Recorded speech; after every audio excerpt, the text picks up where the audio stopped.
Ontem eu fiz um vídeo aqui sobre o especial de Natal do Porta dos Fundos, né? O Teocracia em Vertigem, que é uma paródia, meio que uma reprodução do estilo documentário, reproduzindo o documentário da Petra Costa, Democracia em Vertigem. E um comentário que eu vi, tanto aqui quanto em outros locais, é: queria ver fazer piada com Maomé. Por que não fazem um especial de Natal tirando sarro de Maomé? E eu acho engraçada essa pergunta porque quando eu ouço, eu não sei exatamente o que ela quer dizer. Para ser bem sincero, a gente já vai falar um pouquinho sobre isso. E eu ouço também, tenho ouvido na verdade, bastante em relação ao meu livro sobre Jesus Histórico, o Rei de Judeus. Esse livro aqui é um livro que eu escrevi quando eu tinha 23 anos, ou seja, tem um tempo já. Eu escrevi esse livro e relato uma história de Jesus, né, a partir de pesquisas históricas sérias, né, grandes historiadores de Jesus. E daí me perguntam por que eu não escrevo um livro sobre Maomé. E eu vou responder essa pergunta, para mim, né, na verdade, desde o meu ponto de vista, não posso falar pelos outros, por que eu fiz um livro sobre Jesus e não sobre Maomé. A resposta deveria ser óbvia, né, porque eu sou brasileiro, nasci num lar católico, frequentei missa todos os domingos até quase virar adulto, cresci num lar que, embora não fosse fundamentalista, mas era bastante religioso, e era um assunto que faz parte da minha criação. Num país católico, num país de maioria católica, de maioria, vasta maioria cristã, ou seja, é um assunto que me diz respeito. Em relação a muçulmanos ou ao Islã, para ser bem sincero para vocês, gente, eu só fui conhecer um muçulmano praticante quando eu era adulto. Eu só fui visitar um país de maioria islâmica 2, 3 anos atrás, quando no mesmo ano a gente foi visitar os Emirados Árabes e a gente foi visitar o Marrocos. Ou seja, o Islã, Maomé, Alá, nunca foram questões ou problemas ou conceitos ou dogmas que estiveram presentes na minha criação. Então eu não teria nenhum motivo, nenhuma razão para falar sobre Maomé ou sobre o Islã, sendo que isso nunca impactou na minha vida. Pelo contrário, o que impactou na minha vida foi o cristianismo. E a visão dos cristãos e dos pseudo-cristãos e dos hipócritas cristãos sobre o mundo. Tanto que, durante um período da minha vida, bem breve na verdade, cheguei a pensar em ser padre. Ou seja, na minha criação individual, e eu imagino que na maioria dos brasileiros, o cristianismo é muito mais presente e o risco de uma teocracia evangélica no Brasil é muito maior do que seria dos muçulmanos.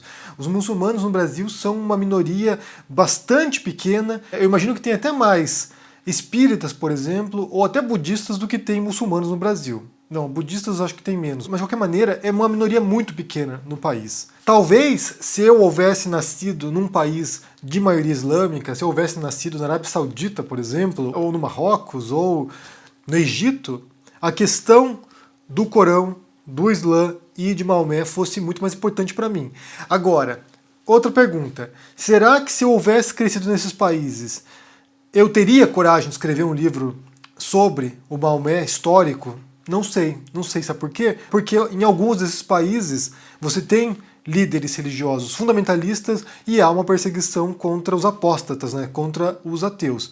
Eu, no Brasil, nunca me senti muito desconfortável em relação a ser ateu, não era uma questão que ficava todo tempo falando para as pessoas, mas eu sei que em certos países islâmicos, nem todos, mas em alguns em particulares, um apóstata pode ser morto. Eu já vi histórias, por exemplo, de paquistaneses que são ateus e quando vão visitar o país são alvos de ataques. Então, assim, talvez se eu fosse muçulmano num país islâmico, não tivesse coragem de fazer um livro como esse. Do mesmo modo que eu talvez não tivesse coragem de fazer um livro como esse, se eu fosse ateu na Espanha medieval, na Espanha do século XVI, por exemplo, quando você tinha o auge da Inquisição espanhola. Quem sabe um pouquinho da história da religião cristã no Ocidente sabe que até bastante recentemente a Igreja Católica perseguia dissidentes, perseguia ateus, perseguia hereges, ou seja, o que se deu no Ocidente, e isso é uma enorme vantagem, na verdade, para todos nós, o que se deu no Ocidente foi essa separação do Estado e da religião, foi uma laicização da sociedade. Então, nesse sentido, você tem livre expressão religiosa, liberdade de expressão, não apenas religiosa, mas também em outros sentidos, e isso é decorrente de alguns processos históricos no Ocidente,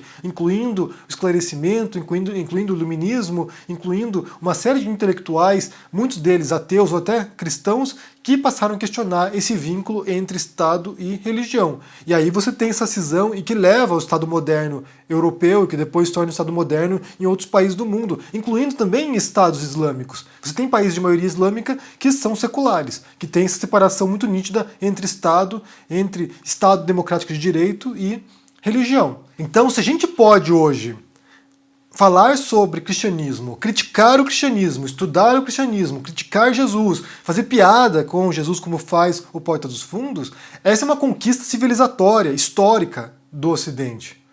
E que, de certo modo, quando você estuda um pouquinho a história também do Oriente, também estava acontecendo em muitos países islâmicos.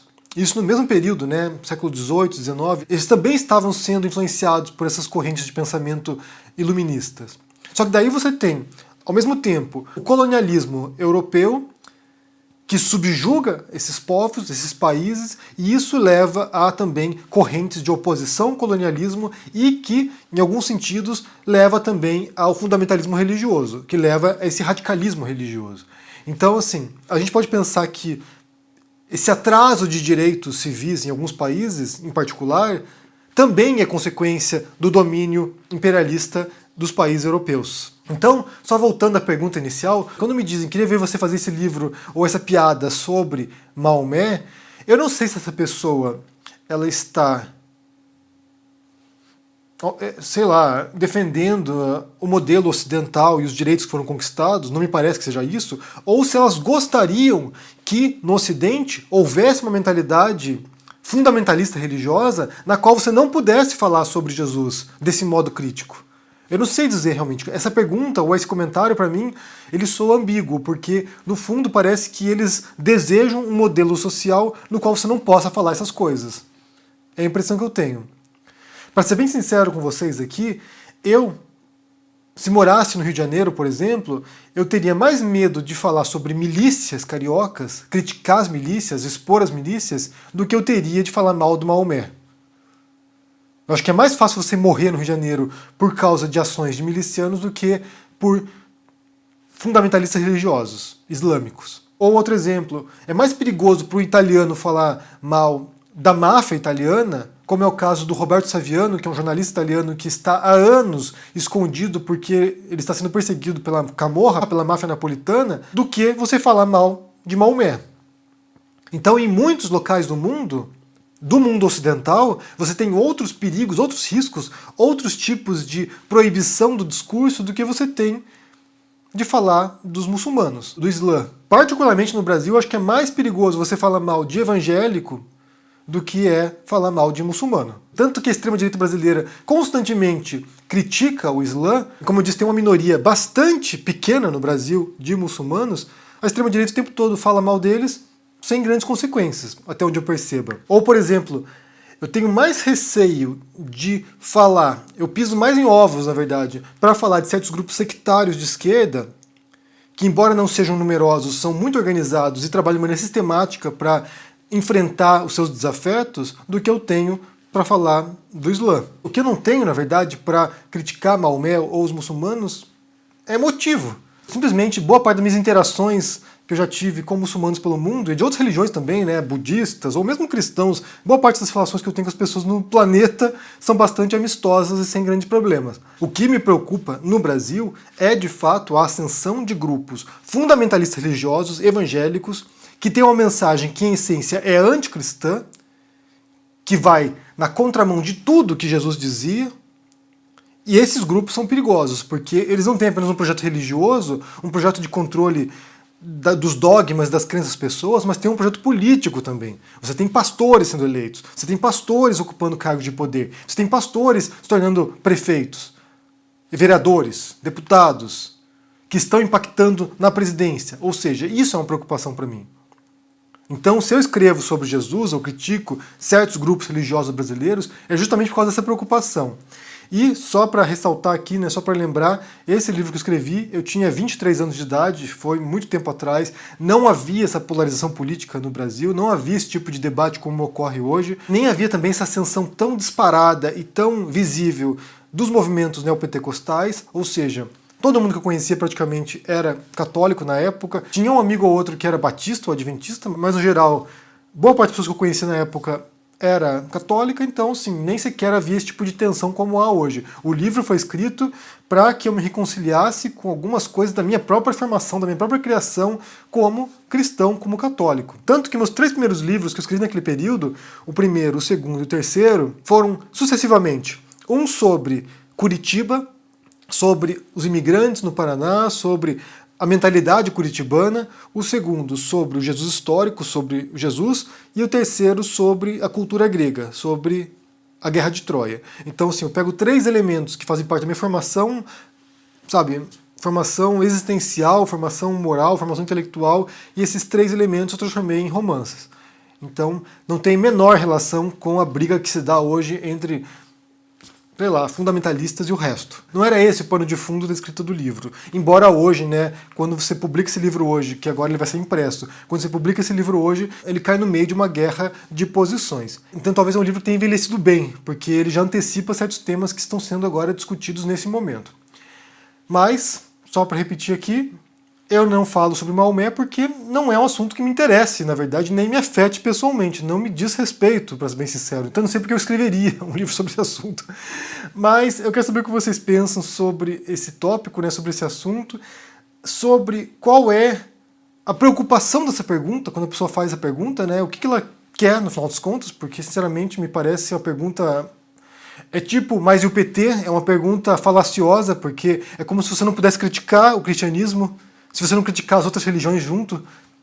Sinceramente, me parece uma pergunta bastante estúpida, mas que tem sido feita de maneira recorrente, eu tenho visto. Para mim e para outras pessoas também que ousem criticar ou questionar grupos religiosos cristãos. Me diga no comentário aqui embaixo o que você pensa, deixe o joinha, se torne um membro ou um apoiador do canal para dar uma força aqui, se torne um aluno do ICL, do Instituto Conhecimento Liberta, para você fazer vários cursos diferentes. Tem curso de Sociologia com Gessé Souza, de Educação Financeira com Eduardo Moreira, de Filosofia, História do Brasil, de Inglês, de Mandarim e vários outros cursos também para sua formação. E comecinho do próximo ano terá um curso meu sobre escrita e narrativas. E aí eu posso falar um pouquinho também sobre esse processo de escrita dos textos, como encontrar os temas. Nesse caso em particular, Jesus foi um tema que me dizia respeito, porque era a minha formação, mas como você pode extrair da sua realidade certos temas para os seus livros. E confira também meus livros, né? Tanto o Rei dos Judeus agora sendo relançado e o livro sobre Bolsonaro. Um abraço para vocês e até mais. Tchau!